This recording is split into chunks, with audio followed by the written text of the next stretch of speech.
Yes, hello everyone. Fáilte Rashkity, Cúilín Media. Welcome back to another podcast here on Cúilín Media. It's the three of us here today. Liam unfortunately cannot make this one, but it is myself, Seamus Brady, joined by Matthew Hurley and Aaron Prendergast to run through the week in Gaelic games and also to have a little preview ahead. For the upcoming action, we have the Provincial Club Championship action kicking off. We also have some county finals. We have a lot to get through as well, lads. Lads, good to have you with me here for this episode. Matthew, I'll come to you first. Busy man? Yeah, I suppose so. She's doing bits and stuff for the sort of start right now and things like that throughout the winter months. Obviously there is county finals still happening down in Cork, which is absolutely incredible to think. But yeah, the provincial championships are beginning this weekend. I looked at the odds as well, and great to see the football standpoint that St. Finbarrs are fifth in the odds to win the All-Ireland. So I think since the Nemo win, they seem to be hyped up quite a lot, probably because Brian Hayes is midfield and all that. Looking forward to the provincial championships now. Should be good action here or there. There's the Roscommon provincial final or county final replay there this weekend. There's also finals in the likes of Wexford and Galway hurling as well. So lots to look forward to this weekend. Absolutely. So, Aaron, how are we keeping? Good, yeah. Now looking forward to getting into the weekend's games. The Provincial Club Championship starts this weekend, so should be some interesting games there. Obviously, with the early rounds in Leinster, we've got Toy versus Baltinglass, which I think will be an interesting game. In fairness, and some interesting games, most notably to go through. And looking forward to getting involved with everyone in the chat as well. And I'm sure plenty of news stories as well. I've seen the new Dublin kit that got released earlier. I don't know what your lads' take on it was. What do you think about that? First reaction, I was like, it's okay. I don't know. I feel like they've tried to be a bit too trendy or a bit too kind of. It looks like an alternative kit or something like that. It doesn't really look like a home kit. I agree. I thought it looked a bit like a training top when I first seen it. Maybe when I see it in close, like it's one of them, like the 2023 kit, I remember I wasn't a big fan of. But then in time, the more I seen it and everything else and actually seen it in the flesh, it kind of grew on me a bit more. Plus we won an All-Ireland in that jersey. We also won an All-Ireland in that kit as well, which does help. So if we win an All-Ireland in this kit, it doesn't really matter after that, to be fair. It is interesting. To be fair, it is different. And there's probably only so much you can do, with navy and light blue. I think a lot of counties do struggle with kits because, you look at Galway, for example, it's always just kind of the same kit, really, with maybe a few variations. So they've tried to do something different, to be fair. So, yeah. Yeah, no, I don't mind that. I don't mind going for something different. It will take some getting used to, I'd say. But, why not? Why not go for it? Also, guys, if you are watching, we do encourage you to get involved in the live chat the way that A2 and Peter Griffin have already done. So great to have you back on the show with us, lads. And to anybody watching for the first time, get your comments in. Let us know what you're looking forward to. What bit of GA news maybe stood out to you over the last week since we did our last show on Sunday. But just on a solemn note, Peter here mentions in the comments, said, "Hey lads, just want to express sympathy to the Canning family on the passing of their dad, Sean. May he rest in peace." And I would like to pass on those sympathies as well to the Canning family. Father of Ollie and of Joe, two inter-county legends with Galway. I've never got the pleasure of meeting Ollie, but I have met Joe at the Hurling for Cancer in 2025. I was doing a bit of work for Joe that day. Not for Joe Canning personally, but for Sports Joe. And Joe Canning is an absolute gentleman. Like he stayed until the floodlights were switched off to sign autographs for people that day. Like really, really great guy. And Ollie seems like a gent as well. And to anybody affected by this passing, pass on my deepest sympathies. May you rest in peace. Exactly. So, I'd like to offer my condolences to everybody in Galway GA, Portona GA, and obviously the Canning family over the passing of Sean. Obviously, Joe and Ollie, fantastic players for Galway down through the years. And, it's always tough losing a parent. So I'll pass on my condolences to Joe and Ollie over the passing of Sean, and may he rest in peace or yesterday go on him.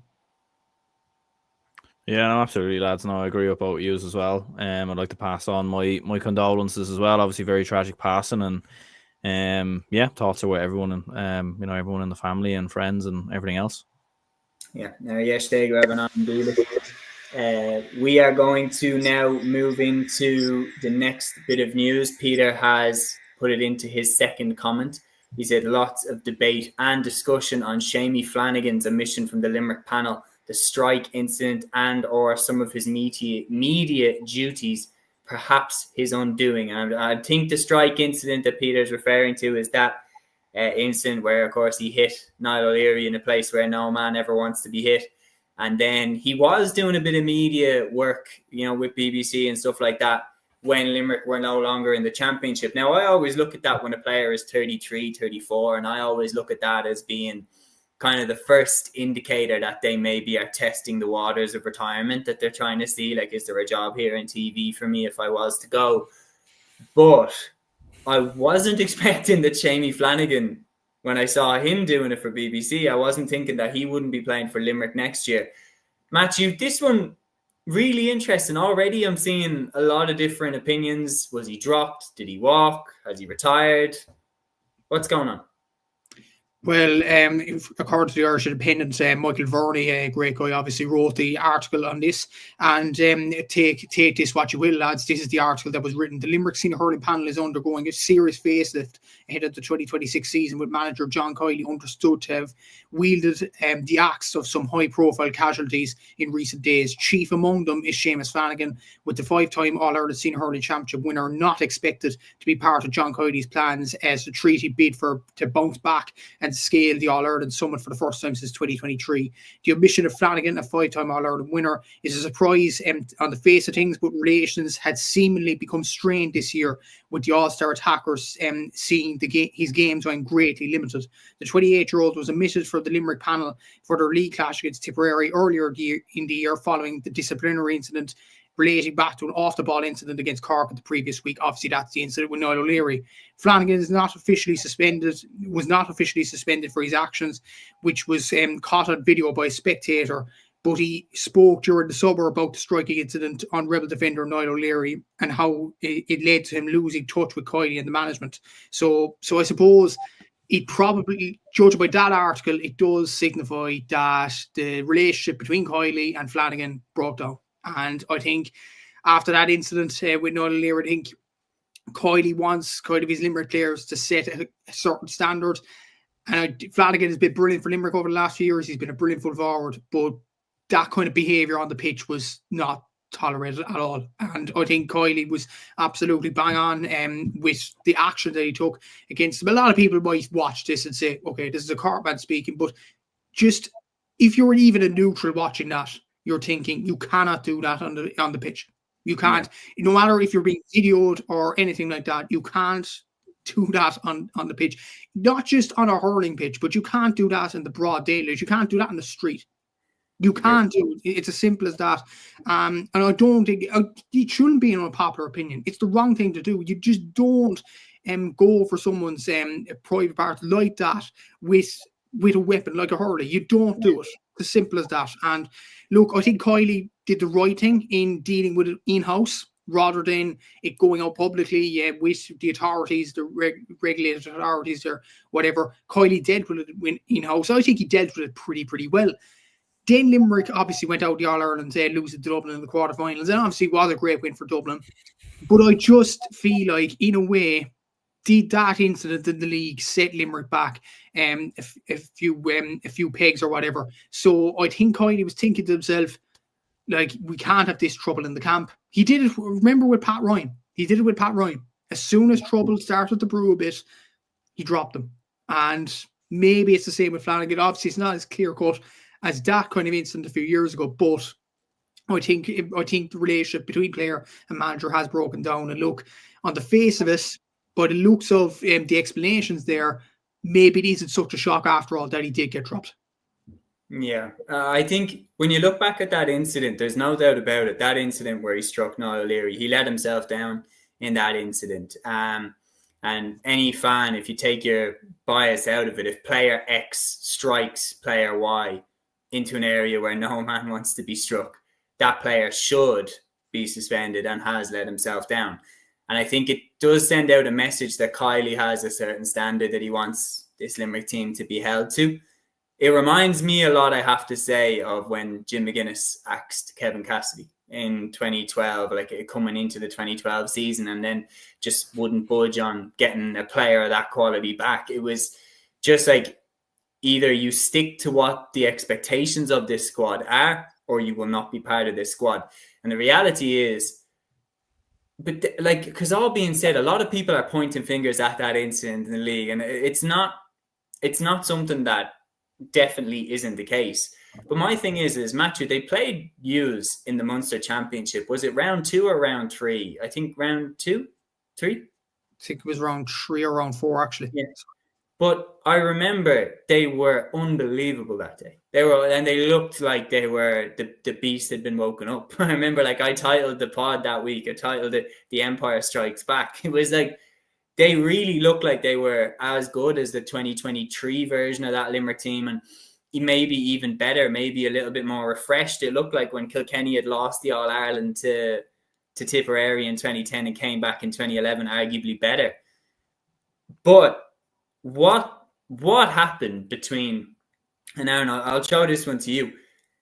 When we saw Limerick play Cork in the Munster Championship earlier this year and they blew them away like that, what happened between that and losing to Dublin in the quarterfinal, where I know it was an amazing win for them? It was one of my happiest days watching the Dublin hurling team in my life.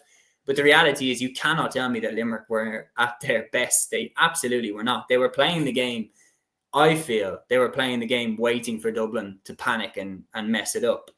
They didn't respect what Dublin were coming with. They played definitely below par. What happened between the Limerick that played Cork in the Munster Championship and blew them away, and the Limerick that went out to Dublin in the quarterfinal after a dreadful performance?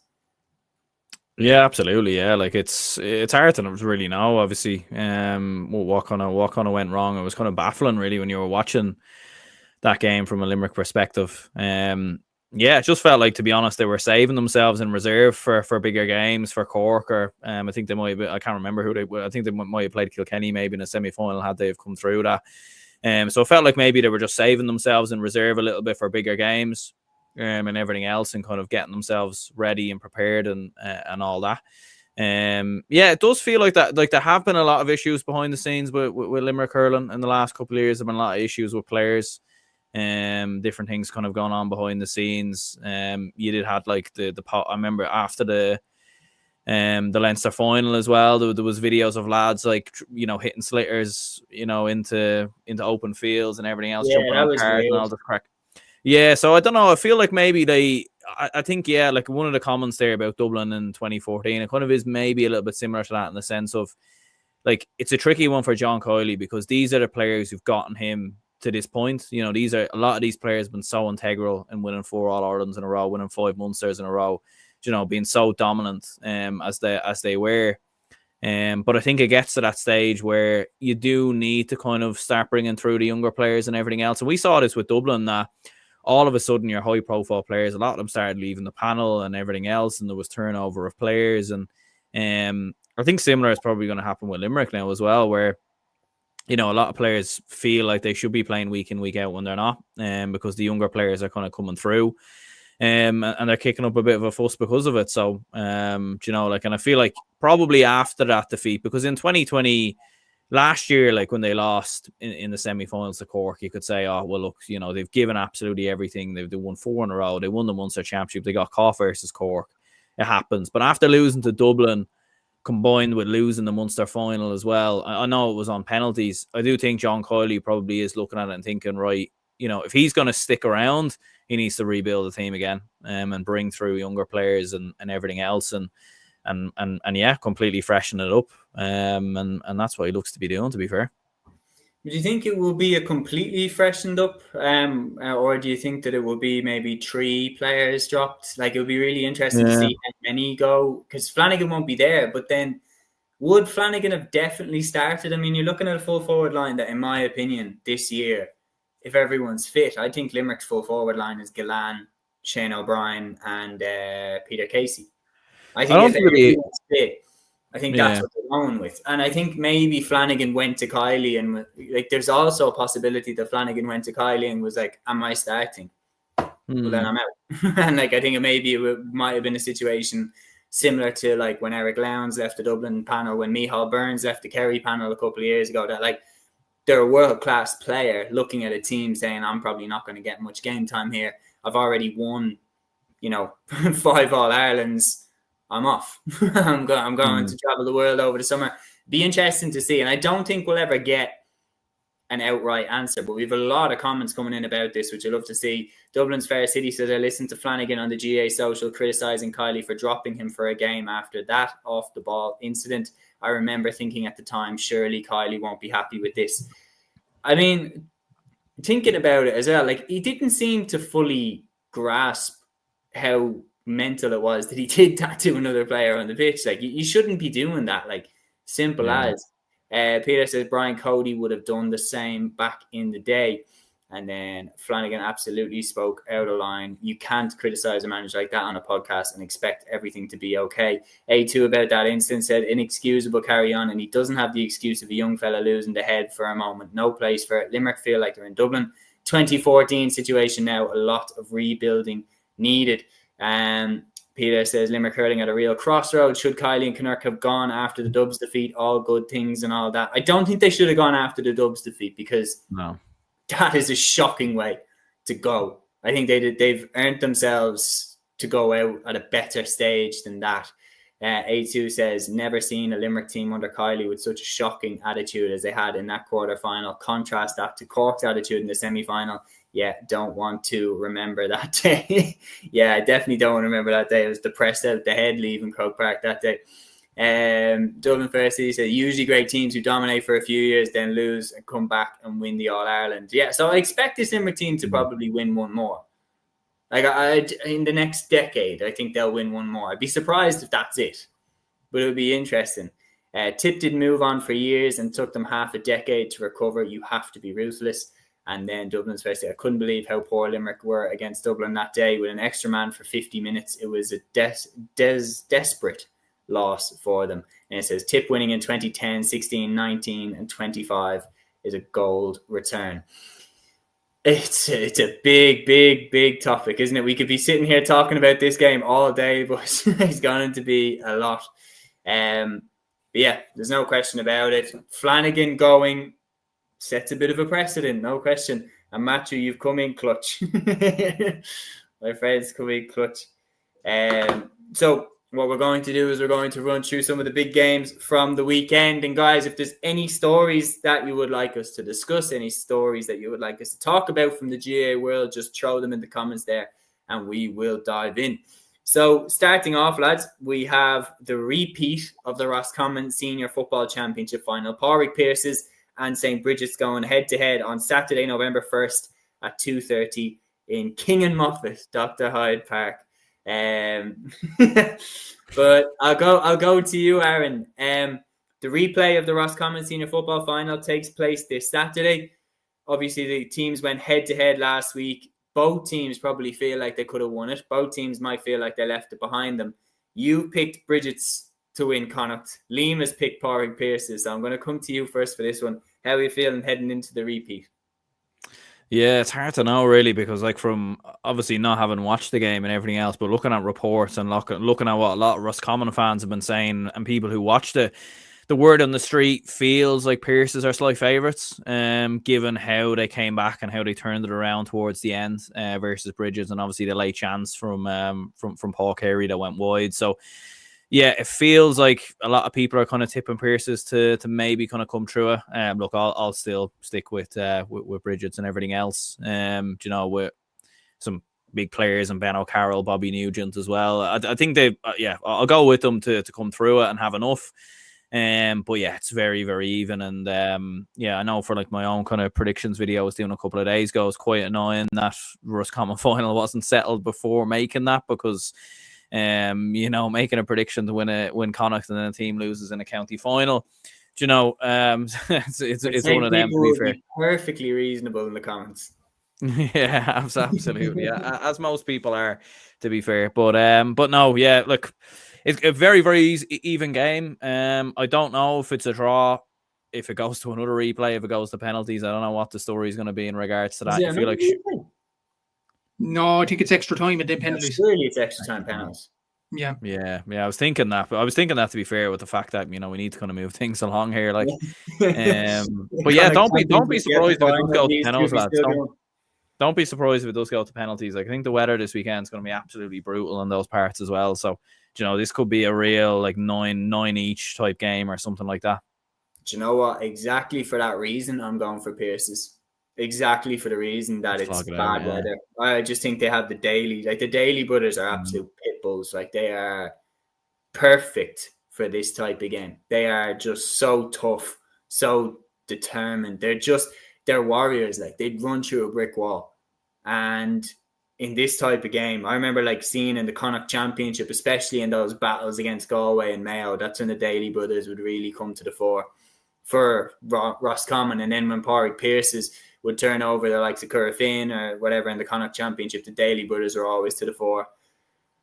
I think this is the type of game that will let them shine. And I think when Paul Carey up front, I think they have enough up there. Carey tends to come good in these type of games. I remember he was amazing in the Connacht Championship last year, up until obviously the Kildare game where they lost. But I really believe that Pearses will shade this by a point. I just think it's going to be one of them days that will be really tough for Bobby Nugent, Ben O'Carroll to sparkle the way that they would on a clean day. So I'll shade it to Pearses. Matthew, deciding vote. What are you thinking? Judging by what you're saying about the weather, I agree with you, Seamus. I'm going to go Pearses as well. Bridges have flair players there. Ben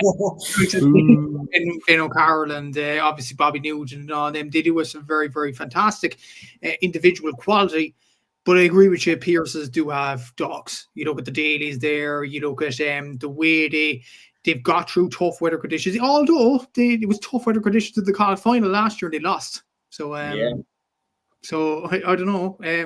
But to be honest, if you were to say who's more dog and who's more hungry in these sorts of situations, I would think Pearses possibly are. So I'd go Pearses just slightly so. But then again, as Aaron said, I wouldn't be surprised if it goes to penalties. If someone slips like a John Terry and it skews it over the bar or something like that. Yeah, we never know. This is going to be very, very tough to call. Peter says the grain of rice to Bridget's. So we've 2 for Bridget's. We have 2 for Pearses. It'll be very, very interesting to see how it plays out. Maybe we'll ring Liam, even though he's working, and get him to make the... Actually, we know who Liam's going with. He's going with Pearses, so we'll make that 3-2. Peter says Kilo, Emmett Og against Summerhill. Another interesting tussle. Summerhill have former Kildare hurler Paul Dively on the management team. Kilo seemed to be a real force for a small rural area. Grain of rice to Summerhill is what Peter is saying. Lads, that looks like a really good clash as well. Aaron, I'll go to you first. Kilo against Summerhill. What are we thinking for this one? Yeah, look, I think Summerhill will definitely be the favourites. Like, there's no question of that, with players like Owen Frayne, Conor Frayne, within their ranks. Look, I do agree as well. Like, Kilo, I don't know a huge amount about them, but from looking at scoring and everything else, Cian Farrelly looks to be a big player. Scored 1-2 in the final. Mark Hughes got a goal as well. I think I think Summerhill should be too strong. I think we've seen though through history with Longford clubs, in particular Mullinachta, that you can never quite write them off and sleep on them and everything else. And look, club championships, there's some magic in club championships in early rounds in Leinster. Sometimes you get some mad results. A lot of these teams are very even. But I think Summerhill should just have a bit more. So I would see them to come through probably by 3 or 4 points. Jack Nolte here weighing in, says Kilo, a rural area, but has a big pick. No Longford club has won a game since Mullinachta's Leinster win in 2018. So obviously there's time to be filled up there, and it'll be very, very interesting to see if Kilo can do that. Interesting enough, I know that obviously last year, over the last couple of years, I think I have to be fair, Meath clubs have done a little bit better, but over the last 10 years, Meath clubs haven't necessarily done that well in the Leinster Championship. So maybe if there's a shock to come, maybe Kilo can turn Summerhill over here. And the Longford Championship is very competitive, so it'll be very interesting to see how these two match up against each other. Switching over to hurling, but remaining on the Saturday, we have the Galway Championship final. St. Thomas is going up against Loughrea at 6 p.m. in Pearse Stadium, Saturday, November 1st. this is going to be a really, really interesting one. We obviously have St. Thomas's, who were the All-Ireland Club champions, dethroned in Galway last year, getting the opportunity now in the Galway final to get their crown back off the team that took it. Loughrea, this is going to be some clash matchup.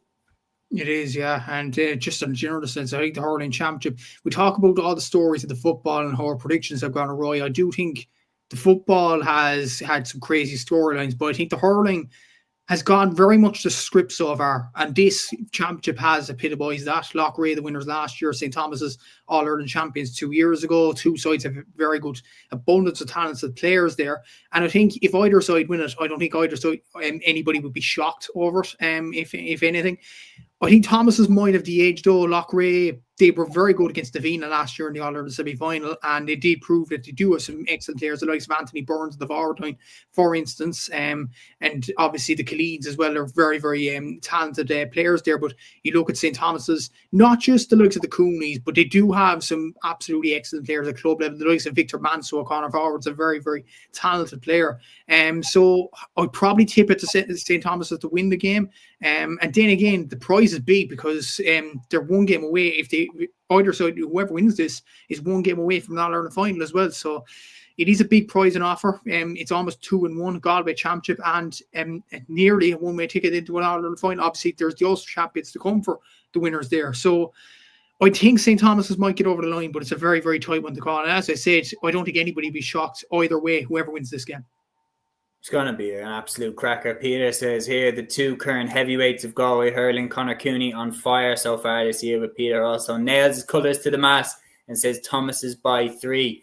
I mean, it's one of the oldest storylines in the book, isn't it, Aaron, of like a champion who's been champion for ages, losing the title to a new team and then getting a chance to go and get that title back off the team that took it off them. If Loughrea can beat St. Thomas's, does that signal a completely new era for Galway hurling? It's hard to know really. It would be a huge surprise, I think, considering what St. Thomas achieved a couple of years ago.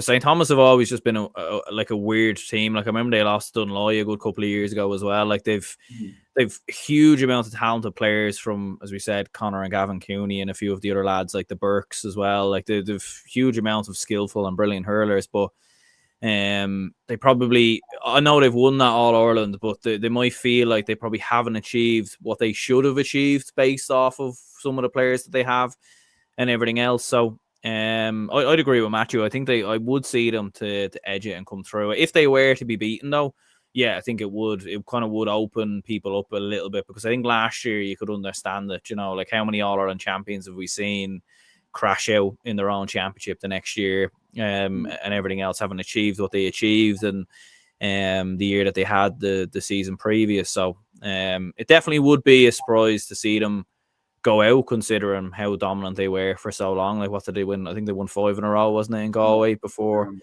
they eventually got beat. So yeah, I think it would signify something. And look, I think as well, if Loughrea were to come through it, they'd be a team no one's really spoken about all year, but here they are in a semi-final against the Ulster champions, which, look, we can't sleep on that, because the last time an Ulster champion played a Galway team, they won. Do you know what I mean? So we can't write that off either. But there is, all of a sudden, Loughrea will be kind of gone very quietly under the radar. Yeah, there's no doubt about it. I mean, and this is just because of the talent that is on display, but most eyes will tend to be on the side of the draw that the Munster team is on. I liked it because, you're talking there, you could have it as a Ballygunner, or if Ballyhale Shamrocks actually get out of Leinster. Like Nafina as well, reigning All-Ireland champions, I think. But Munster usually is the one people are watching out for the most, along with the Kilkenny champions, given that's where the most All-Irelands are. But you have to think about the fact that it's like what you were saying there, Aaron, about how many All-Ireland champions come back and crash out. This year, Sarsfield's the dominant All-Ireland Camogie champions, gone. Errigal Kieran, who made it to the final last year, gone. They didn't even win the thing, and they're gone. Cúilín, who were the All-Ireland football champions, they're gone. The only ones that are still standing that were in the final last year is your Kilkerran Clonburns, who won the All-Ireland is your Nafinas. And the thing is that Nafina hung on for dear life against Lucan. So it's very common for the defending champions to nearly be caught in their county and then to make it out and to do a little bit better in the provincial. So it'll be very interesting to see if Thomases can get through this. Then will they feel like they're kind of getting back up onto their throne? Because when you look at the talent there, there's no reason why this golden period for the club should be finished. As Peter was saying there, Conor Cooney is on fire. Aina Burke as well. You remember that point that he scored to win the All-Ireland for Thomas's. McDara McDonagh was on commentary for TG Carr. One of the best bits of commentary I've heard, when he just went, lad. Or he just went, stop, or something, I think it was. Stop. Yeah. In Annam Day. It was, one of the best bits of commentary I've heard in a long, long time. But, predictions, boys. I'm going for Thomas's. Yeah, great, yeah. Thomas's. Very good.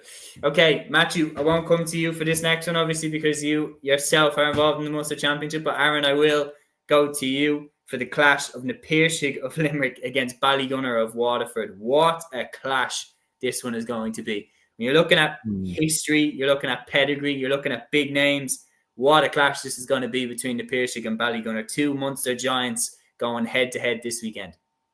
Yeah, look, it's probably the game of the weekend, maybe outside of county finals and everything else. I think this will be, absolutely explosive. Remember a couple of years ago, they went to extra time when they played each other. Like, they've had some titanic battles, both Na Piarsaigh and Ballygunner, which is a reflection as well of how good they've been as well, because they've been in the Munster Championship and gotten to play each other a couple of times, which can be quite rare for clubs to do. It's going to be huge, absolutely huge. It's going to be interesting to see Ballygunner, they have been caught a good couple of times in Munster in recent years. Last year against SARS. I know in the years previous they came through Munster, and one of the years they went on to win the All-Ireland, I think in 22. But they even before that, there was a couple of times there where they were getting caught and they were slipping up. And I feel like there is quite a gap between the Waterford final and the Munster Championship. Do you know what I mean? Like, Na Piarsaigh have played a lot more recently. They've probably played more competitive games as well. Like, the games have been closer.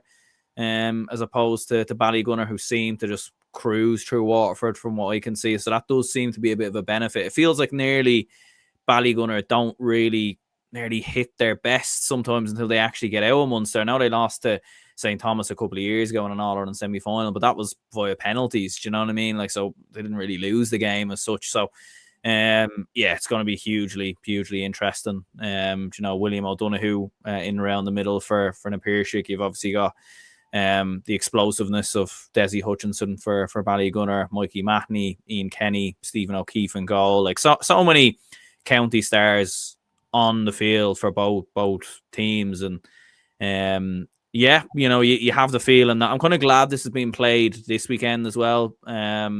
Just for the sense that I feel like in a couple more weeks the weather will have set in a bit more and it could be a bit more low scoring and everything else. Now we'll see. I think the weather might be a bit atrocious this weekend, so hopefully it doesn't affect the game too much. But I think it's going to be an absolute cracker, and I can see extra time all over it. But I do think Ballygunner will just have a little bit more. But this is one of them games that if you check the score, you're watching it and the Piarsaigh win, and you're not that surprised either. Do you know? Yeah, absolutely. Where do you think the key battles are going to be in this one? I think the big one really for Na Piarsaigh will be stopping Desi Hutchinson, stopping his kind of influence. He has been a different player over the last couple of years for Ballygunner than Waterford. You know what I mean? Like, he's been kind of quiet with Waterford the last couple of years, in particular since Liam Cahill left. I'm not entirely sure why that is, but with Ballygunner, he's just incredible. Like his skillfulness, how direct he is. Like, he just gets his head down and runs and weaves in now players, scores goals, points, does the whole lot. So that's going to be a very interesting one to see who picks him up and how they stop him. But at the same time, you have Pat Fitzgerald as well, going in the other corner. There's going to be a lot of interesting matchups, no doubt about it. Yeah, it's going to be an absolute cracker. The game's live as well on TG Carr on Sunday, so I know I'll be tuning in for sure. It's going to be a game that explodes the Provincial Championship into life. I'll be tuning in on TG Carr on Sunday for sure, and you're looking at it in this regard, though. I just wonder, looking at what Ballygunner had to come through in Waterford, where the final was an absolute cakewalk and they hit 235 and barely got out of second gear to win the final, versus what Nip Piercy had to do to get out of Limerick. You would wonder, Aaron, which route would you rather have to this game? I mean, it's a fairly obvious answer. You would rather have been tested the way that Nip Piercy had been tested. Yeah, absolutely. Yeah, and I don't know. Like, I know Ballygunner would have continued training and everything else, but you know when there's a big gap in terms of the level of training and everything else, and it would nearly kind of be like a pre-season kind of preparation for this. You know what I mean? There would have been challenge games, of course, behind closed doors and everything else. But again, you're not going to find teams with the standard of an Appearshig, because a lot of them are still left in the All-Ireland. Do you know what I mean? And what other clubs are going to want to play challenge games when they've been knocked out? You know what I mean? So they wouldn't have been playing teams of their own standard. Maybe it just would have been Ballygunner A against the B team. Maybe that's where you get the challenges. Do you know what I mean? So yeah, no, absolutely. Yeah, you'd rather be an Appearshig coming into it. But look, to be fair to Ballygunner though, like, it's not like this is the first time they've experienced this coming into Munster. This has been a regular occurrence over the last 10 years, more or less. So they'll have known how to prepare for this. They'll have done things in the past that would have worked for them. And I think, yeah, the big thing will be learning from, of course, what happened against SARS last year and previous seasons as well, Yeah, I think the SARS game would have taught them a lot in terms of the way that SARS just put them away when it came to the crunch period of the game. There's no question about it. This game is going to be, in my opinion, the game of the weekend. Nip Piercy going up against Ballygunner. It has absolutely everything that you could want. Star names all over the field, the likes of Will O'Donoghue, Desi Hutchinson, and it's got the top spot at Sunday, and I'll definitely be tuning in. Yeah, I've no idea how it's going to go. I think there's more pressure on Ballygunner, because I feel like the way that they've kind of let the last couple of years slip through their fingers and not win All-Irelands with the undoubted level of talent that they have in their squad. I especially think 2 years ago when they lost to Thomas's in the semi-final on penalties, and then Thomas's went on to win the All-Ireland. I think that one stands out for Ballygunner as one where they could have won that one.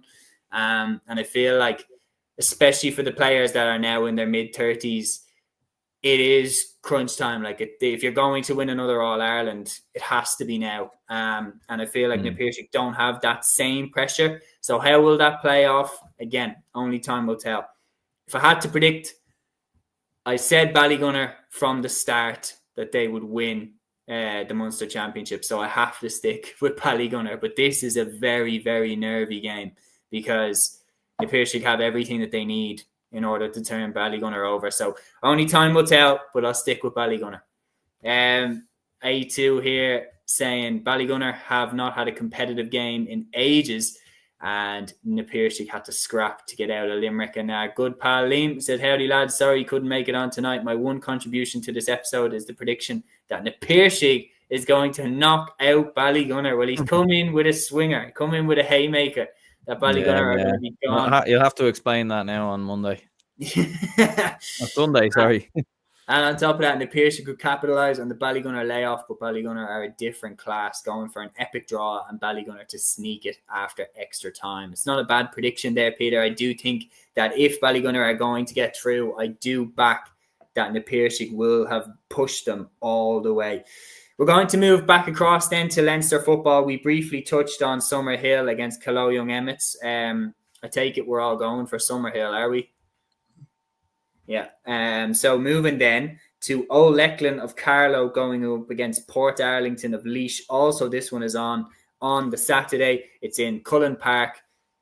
This one, Old Lecklen, surprise winners in Carlow, going up against the usual suspects now over the last few years in Laois. How does it match up in the Provincial Championships, in your opinion, when a surprise champion comes up against a team that's been there for the last few years? Matthew, I'll come to you first.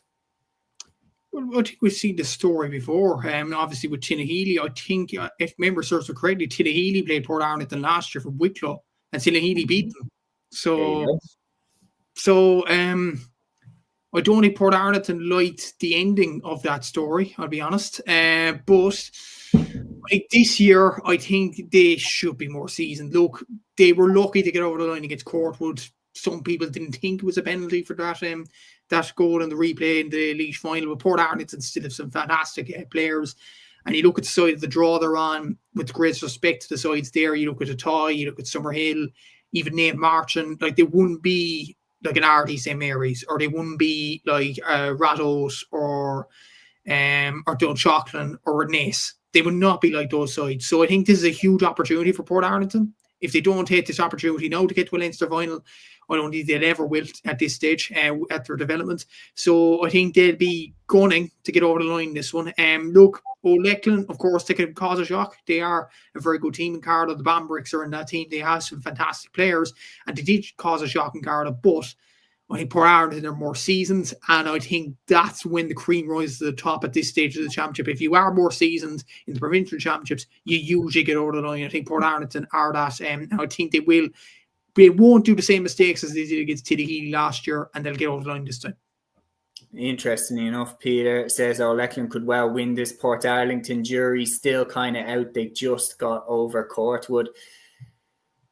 Do you know what? I'll go for O'Lecklen. Genuinely, like, I do agree with Peter. I think that, and I'm not confident in that prediction. Like, Port Arlington absolutely could run away with this. But I just feel like they huffed and puffed to get through Laois, and they aren't looking as good as they have done in previous years, obviously with the exception of last year where they went out in this exact stage.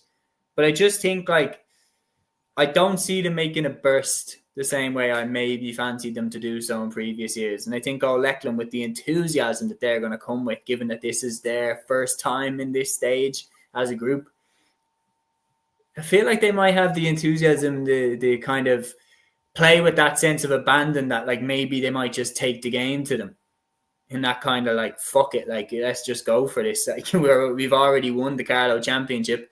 You know, we've already had an amazing year. Let's see how far we can go. Whereas I feel like Port Arlington have been here. It's not as special. And they huffed and puffed to get past Courtwood. So you know what? I'm going to go for O'Lecklen. Aaron, you have to cast them both then. Who's going to do it?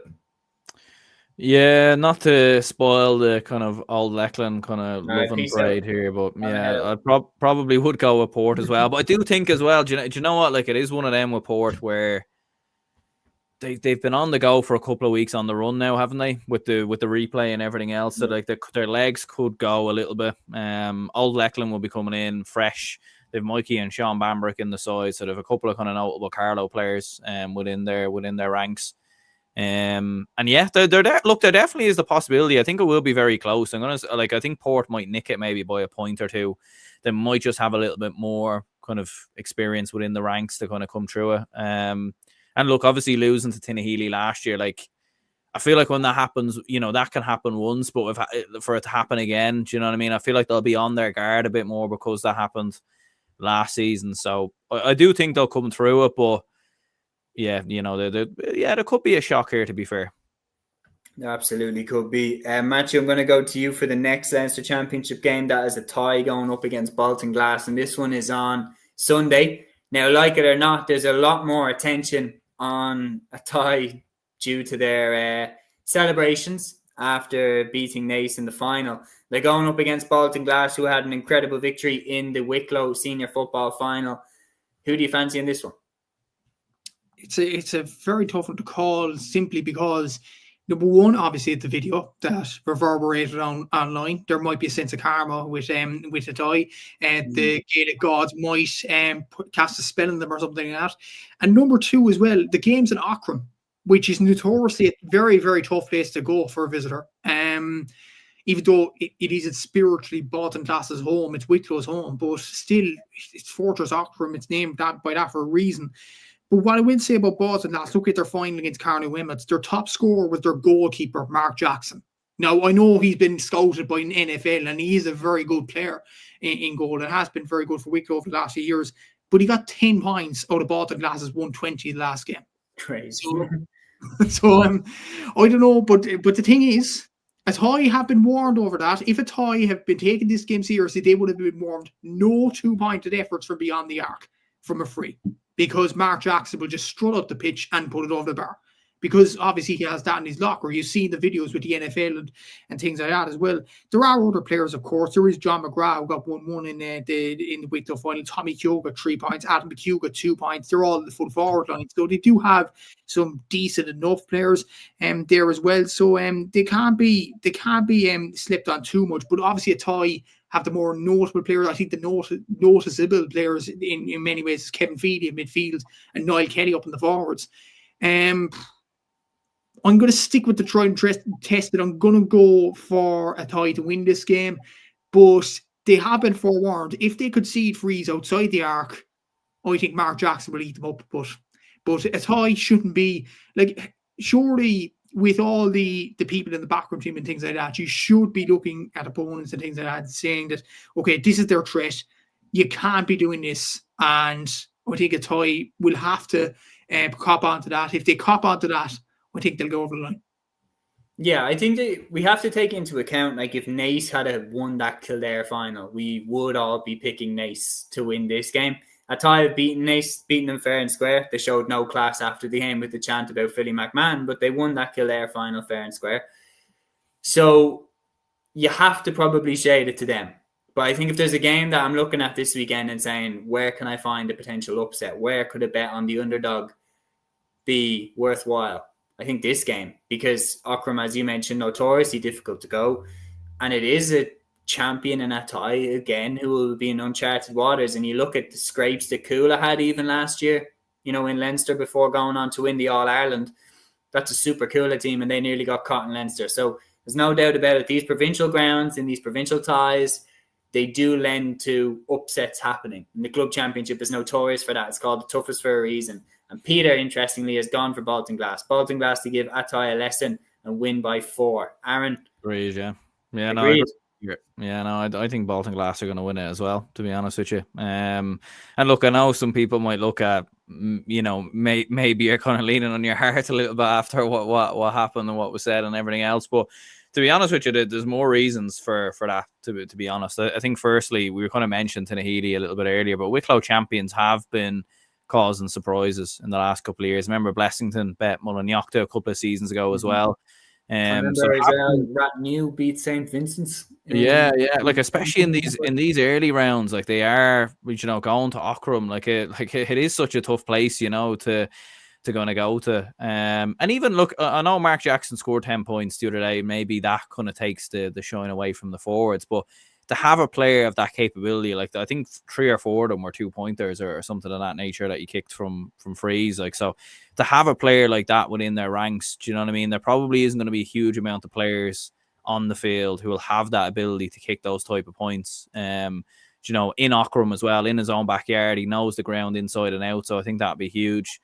Tommy Keogh is a good player as well from reading reports, and they do have a player within their team called John McGrath as well. So obviously not the same one, I should say, but if you have a player called John McGrath on your team, I think that's a good enough reason as well to back you. Plays in around the similar position as well. So, and then I think as well, a tie, like having won the Kildare Championship, there will be a bit of scrutiny on them. There will be a bit of pressure on them, and I just think Baltinglass might just catch them. Yeah. Yeah, very, very interesting one either way. Peter says that the wet, tough forecast will definitely suit the Wicklow men. This would be very, very interesting to see. And A2 says if Rory Beggan was doing that, we'd all be singing his praises. Absolutely. Like Mark Jackson for years has been doing this for Wicklow and for his club, Baltinglass. Moving on, we are going up north for this one. Sean O'Leary, Newbridge of Derry. They're going up against Dunloy, Cúilín of Antrim in the Ulster Senior Championship match. I'm going to come to you for this one. Sean O'Leary's Newbridge have quietly put 2 Derry titles back-to-back, which is no mean feat when you consider you've got Glen in there, you've got Slot Neal in there, you've got Maherafelt in there, some brilliant teams in the Derry Championship. Sean O'Leary, Newbridge, yet aren't being talked up that much for the Ulster Championship, however. Like everybody's looking at Kilcoo, everybody's looking at Scottstown. Like no one's really talking about Sean O'Leary, Newbridge, and yet they've put 2 Derry titles back-to-back when I mentioned they're the clubs that they're going up against. How come, number one, they're being slept on? And then on top of that, Dunloy, Cúilín, they present a serious challenge as well. Super impressive win in the Antrim Championship. What do you think this one is going to go like? In terms of underestimating Sean O'Leary's Newbridge, I think it's because many people don't recognise them because a lot of people watch senior football in the intercounty stage, and that's fine. They watch the likes of David Clifford and they watch the likes of Colin Baskell and all these players, Strutter stuff, which is fine. But you look at Sean O'Leary's Newbridge team, you have Eamon Young there, you have Oisin Doherty, you have the McGrogans there as well, you have Mark Doherty, you have unrecognisable players, but the reason why some of them are unrecognisable because they were on the Derry minor teams that won All-Irelands in the past 2 seasons. They are very good players. Eamon Young, I remember, was scoring points from play for fun for Derry in the minor grade. Oisin Doherty is another brilliant player. Scored 4 points in the final against Macrofeld.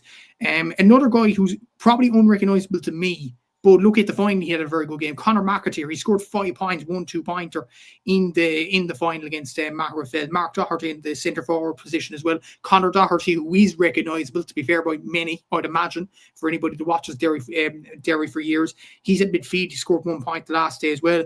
You have Conor McGrogan as well in midfield. You have Padraig McGrogan at wing back. You have another McGrogan at half back as well, and Callum McGrogan. Now, I seen them, I think it was Carol Kane or somebody else, an Ulster journalist anyway that was talking about this, saying there's a lot of family ties in this team. The Youngs, the McGrogans, the Dohertys, all them names are together because they're actually related, whether they're cousins or whether they're brothers and things like that as well, which I think is absolutely great chemistry to have in the team because you know what each of the player is going to do on the pitch and you know what they're exactly going to do. So I think they are being slept on. And if you look at the details around this Sean O'Leary's Newbridge team, not just that they've won 2 Derry championships in a row, but the family ties, the Derry minors that they do have some excellent players in that team.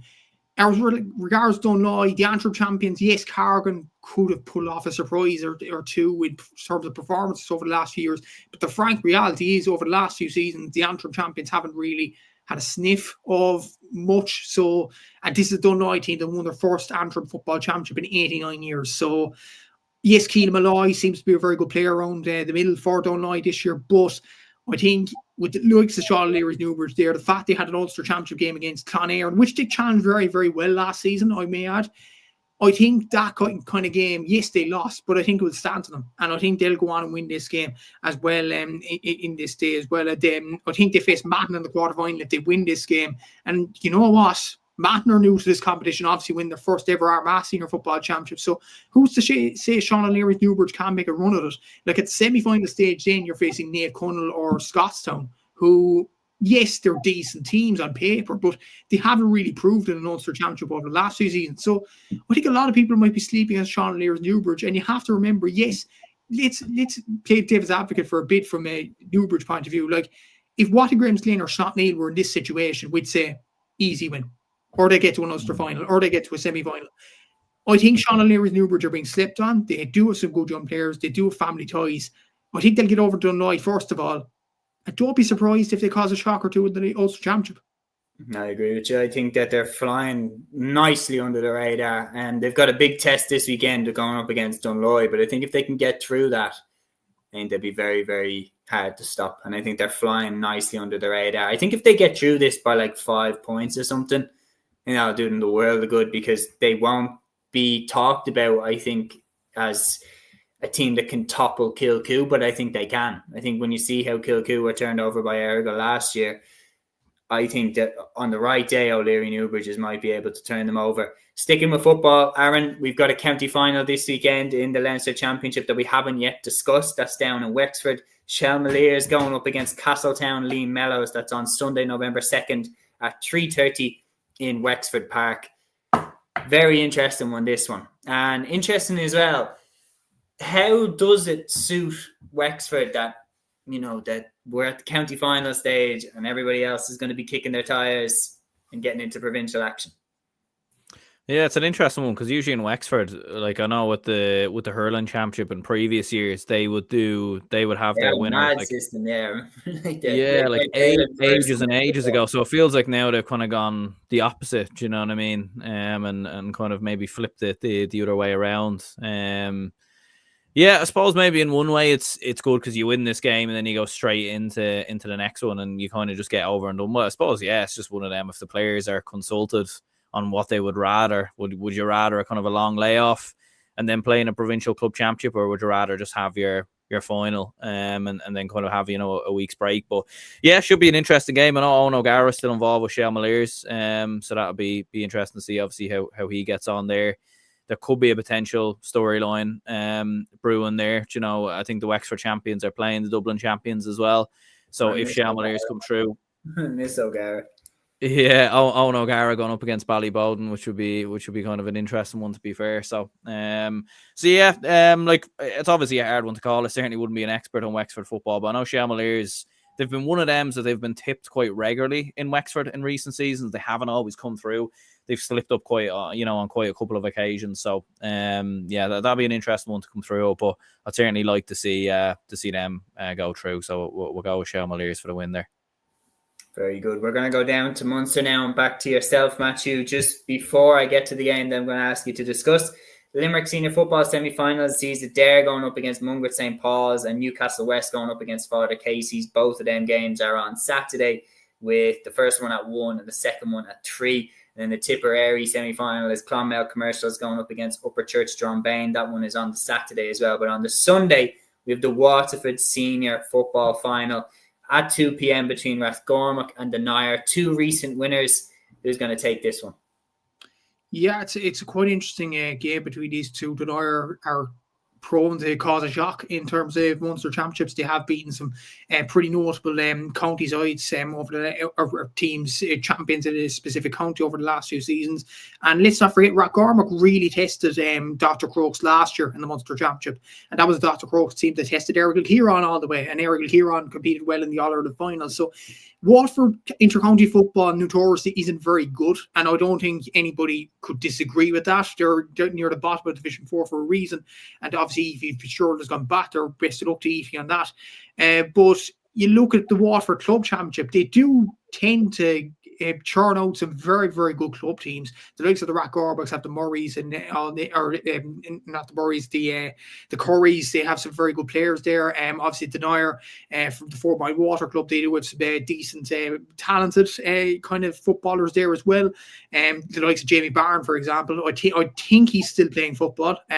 Or he might, well, the thing is, 4 Mile Water are long gone in the Waterford Hurling Championship, so I'd imagine he'll throw on the boots and play football. But that's an inter-county kind of experienced player to have. I know Jamie Barron is recognisable as a hurler, but he is a decent enough footballer as well. It's a difficult one to call this. I'd say I'm going to tip it to Rathgormack simply because they tested Dr. Crokes last year in the Munster Championship. But honestly, this game could go either way. And the winners of this play Aero Guinness in the Munster quarterfinals. And yeah, it's a serious prize on offer. It certainly is. We are going to move then on to Camogie next. And Aaron, I'm going to come to you for this one because, interestingly enough, the two teams that myself and yourself picked to win the All-Ireland are on opposite sides of the draw in the Leinster Camogie Senior semi-finals. We have Owlet Dabala going up against St. Vincent's. That's in Owlet Dabala at 2:30 on the Sunday. And then we have Beer going up against the team that I picked in Dixborough. And that one is in St. Brendan's Park in Beer at 2 p.m. So interestingly, both teams that we've picked are making very, very difficult away trips in order to get to the Leinster final.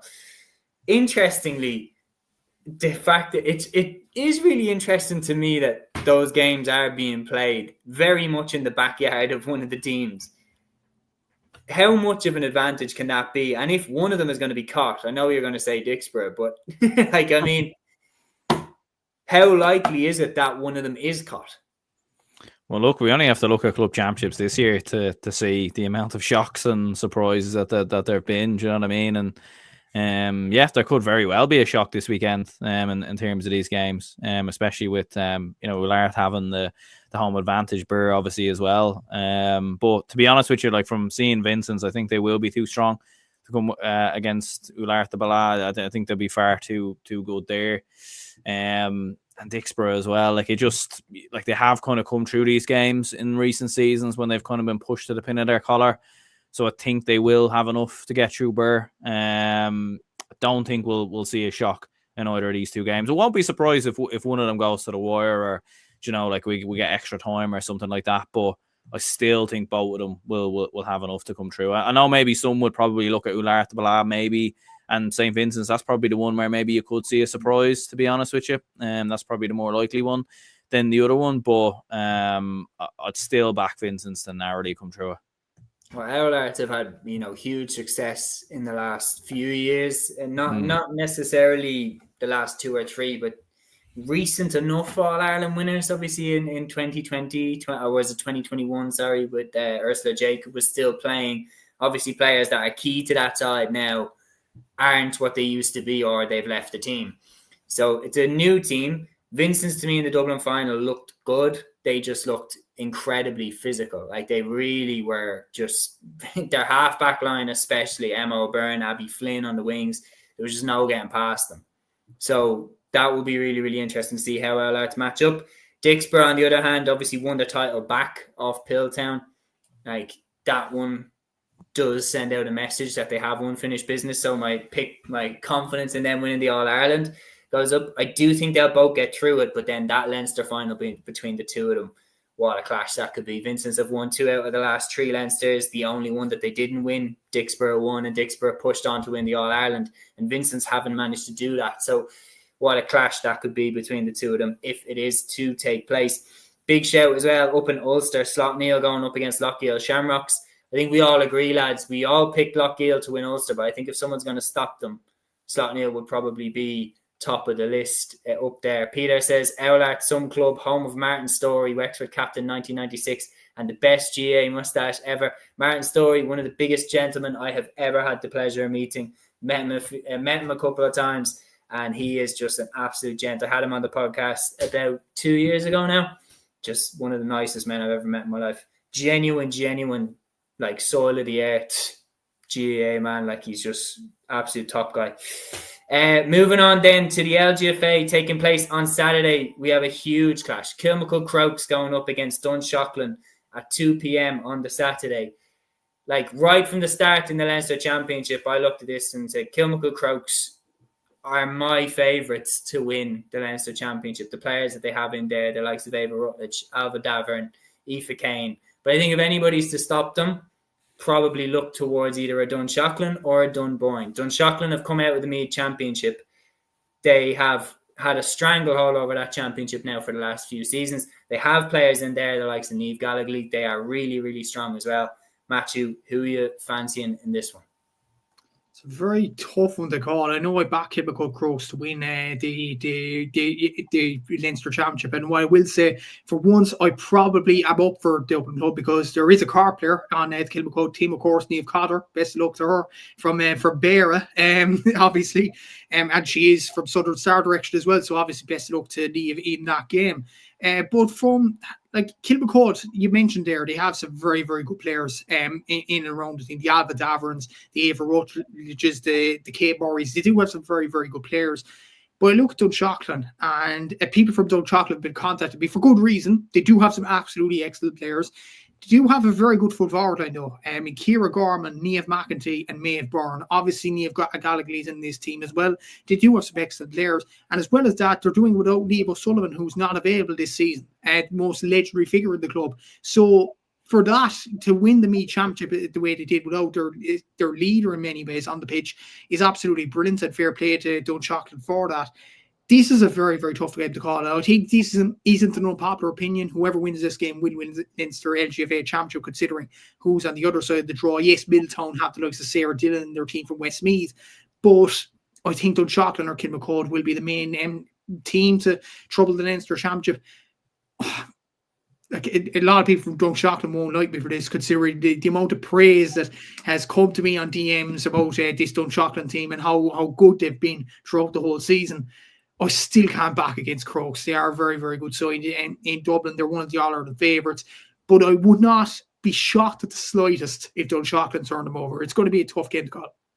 Yeah, I think if there's one team to do it in Leinster, for me, it is Dunshaughlin. But just having commentated on that Dublin final between Sylvester's and Crokes, I witnessed firsthand what Sylvester's threw at them. They threw absolutely everything at them. And the players that they have, the likes of Kate Sullivan, the likes of Niamh McAvoy, Danielle Lawless, they threw the kitchen sink and more at Crokes. Crokes just like the champions that they are, they just refused to give up. And that game was played in a storm. So that was Storm Amy that was there that day. So crazy stuff. And Crokes just didn't budge.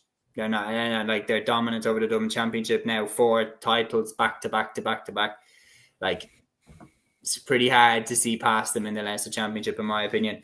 Moving down then to Munster. Aaron, your pick to win the Munster Championship, the Munster Senior LGFA Championship, could come true this weekend. Comer Rangers are in that final, and they're going up against Southern Gales. You're one step away from getting the provincial pick right. The first one that any of us have got right all year. Actually, if Thomas's win, a couple of us get it right. But, I mean, it is the Galway Championship, not the Connacht Championship that we're predicting correctly. Yeah, absolutely. Yeah, I suppose you have to celebrate the wins when they come, I suppose. But yeah, it should be an interesting game. Especially after what they did to Ballymacarbery. They absolutely wiped the floor with them, really.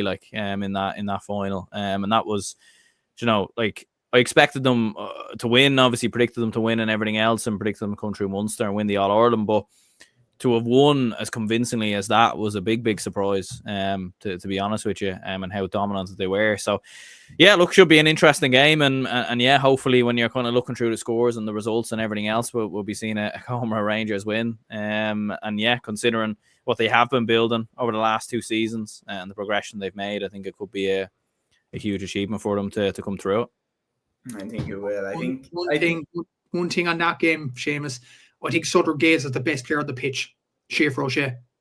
Yeah, that's true. So we could be in for Southern Gales win. I can't get past how Comer just battered Ballymacarbery.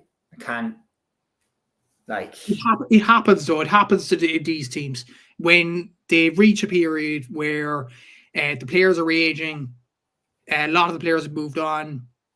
They then start to dwindle a small bit, and then a new kind of team comes to the fore. For example, lads, Michelle Ryan, Waterford legend, has retired from club football. Yeah. He's not in the Ballymacarbery team anymore. There's a few others that aren't in the Ballymacarbery team anymore either. They've lost the last 2 Waterford championships. They struggled in the Senior B Championship last year against Clonakilty. So... But still, they won 42 in a row. I don't think Michelle was playing for 40 years. But it is interesting. Players moving on in their 80s. Yeah, but obviously it's a good sign because it means that the championship is getting more competitive. But obviously, the talent coming through isn't to the level that it has been in previous years. So it'd be interesting to see now what kind of run Comer can go on, because obviously they've gone back to back. Be interesting to see if they can now add the Munster title to the collection, because obviously Castle Island won it last year, got to the semi-final stage, lost to Crokes. It'll be really interesting to see how far Comer can go this year, or can Southern Gales stop them at the very next hurdle. 3 more games in the LGFA on the Sunday at senior level that I want to highlight, and then all of the other games will be up and available to look at across the weekend as the results come in. And we'll also have then the weekend review show where we break them all down. The Ulster Senior semi-final sees Clonairon going up against St. Ergnitz and Lurgan going up against Errigal Kieran. Clonairon from Armagh and Ergnitz from Antrim. Lurgan from Cavan and Errigal Kieran, of course, from Tyrone. That's going to be a massive game on both sides there. And then the Connacht semi-final sees Westport of Mayo going up against Kilkerran Clonbyrne of Galway. Aaron, I'll give the Connacht semi-final to yourself. Westport have one hell of a task ahead of them. We were talking about Kilmacud Crokes and who could stop them in Leinster. I mean, that's Ireland for Kilkerran Clonbyrne. Can anybody stop this juggernaut? I don't think so, to be honest with you now. And I think if it is going to happen, I don't think it's going to happen this weekend, to be honest. It's probably going to be when it gets to an All-Ireland semi-final or a final with a Crokes or who knows, maybe even a Dunshaughlin or something of that nature if they do come through. I think they'd be far too strong for Westport this weekend, especially looking at how dominant Kilkerran Clonbyrne have been in Connacht in recent seasons. Yeah, I think this should be a fairly comfortable win. But it says something though, doesn't it? Like when we've had the year that we've had in the club championship, where Sarsfields have fallen, Cúilín have fallen, and yet, like Dr. Crokes, all 4 of the men's football semi-finalists from last season, they are all gone yet the one immovable, ever-present Kilkerran are just absolutely undeniable in this game. I don't think that anybody's going to beat them this year. I've said Kilkerran from the get-go, and my mind hasn't changed. Matthew, yourself then, the Ulster semi-finals. The majority of us have gone for Clonairin to win Ulster. They're going up against Ergnitz this weekend of Antrim, while we have Lurgan against Ergo Kieran on the other side of the draw. What final pairing are you expecting? I would say Clonairin should get there. They've won the last few Ulster Championships, and they do with some fantastic players. Inter-county level, obviously, the likes of Claude McCambridge there, for instance. I think they should get over the line easily over Ergnitz. And then on the other side, I'm going to say Ergo Kieran. Maybe that's me saying that the men's side are good and the women's side are good and things like that. But they're bound to have one Canavan, aren't they? Ergo Kieran? Yeah, no, they have Maria, I swear. Yeah, Maria, surely they have to have one of them. But yeah, I'd say Ergo Kieran will get over the line. And Tyrone LGFA have had a very good year this year, winning the intermediate, and I think that will continue, and they'll get to the final. One more as well at the Connacht semi-final. The inevitable task of facing Kilcorn Clonberne in the final will be against either Glencar Manor from Leitrim or St. Bridget's from Roscommon.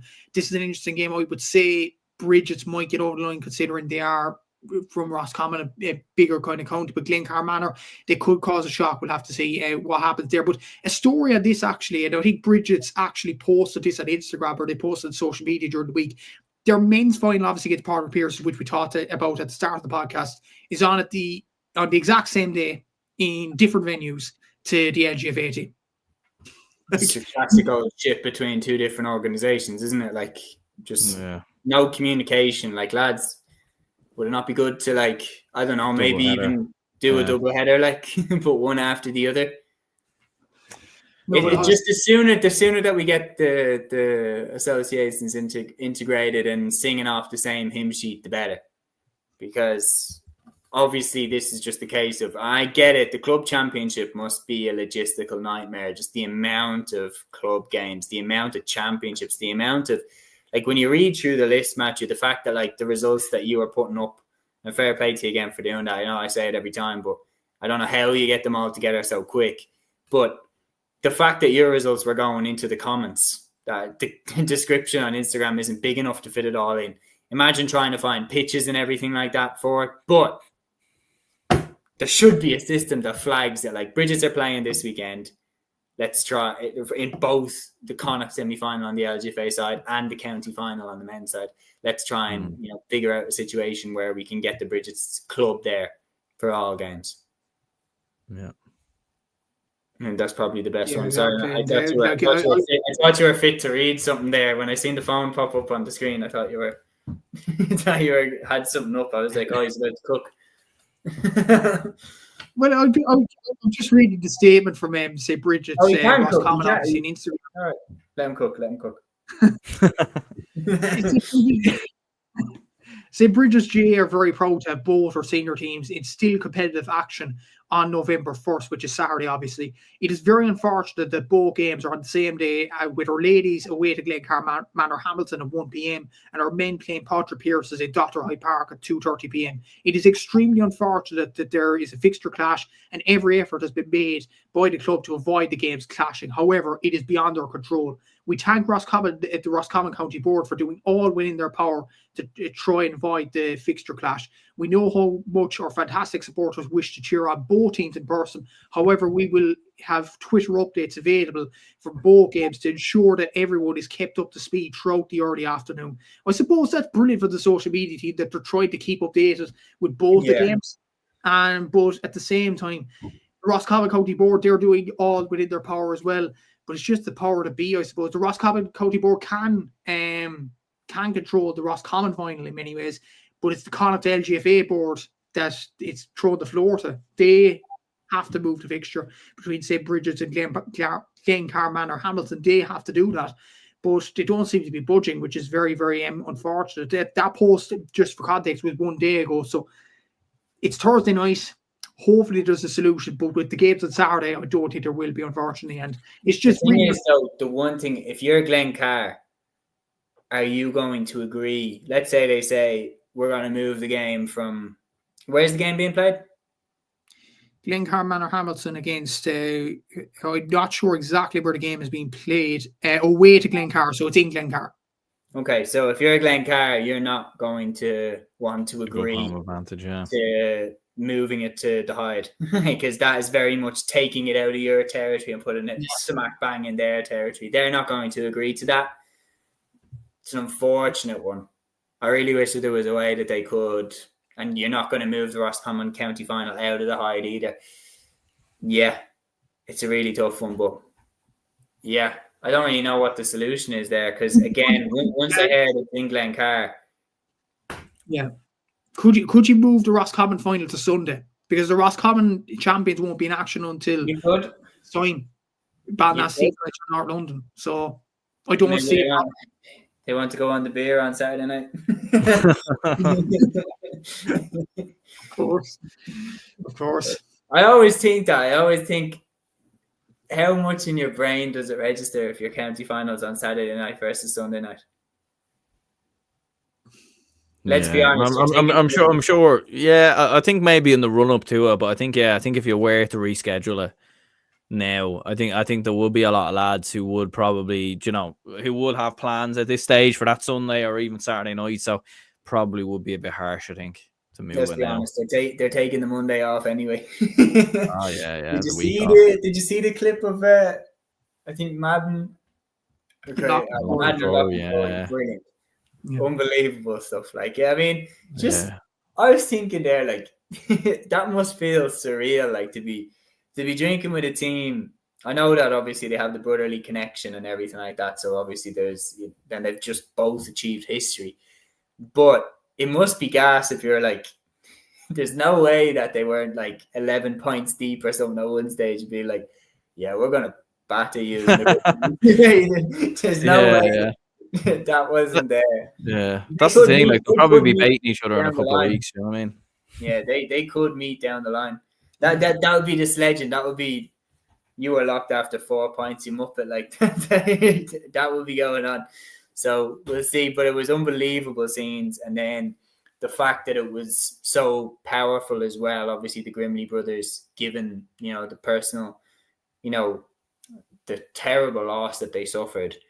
It was unbelievable to see both, clubs get over the line. It was unbelievable stuff. So massive congratulations to both of those sides. And a big shout as well to Castletown, who obviously won the Westmeath title on the Monday.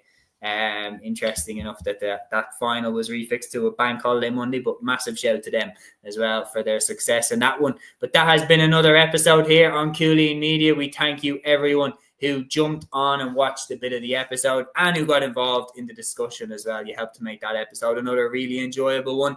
My thanks to Matthew and Aaron for jumping on for another episode with me here. We will be back on Sunday at 8 p.m. for another weekend review as always. Until then, enjoy the games this weekend. Agus Torah. Follow your instinct, baby. Follow your instinct.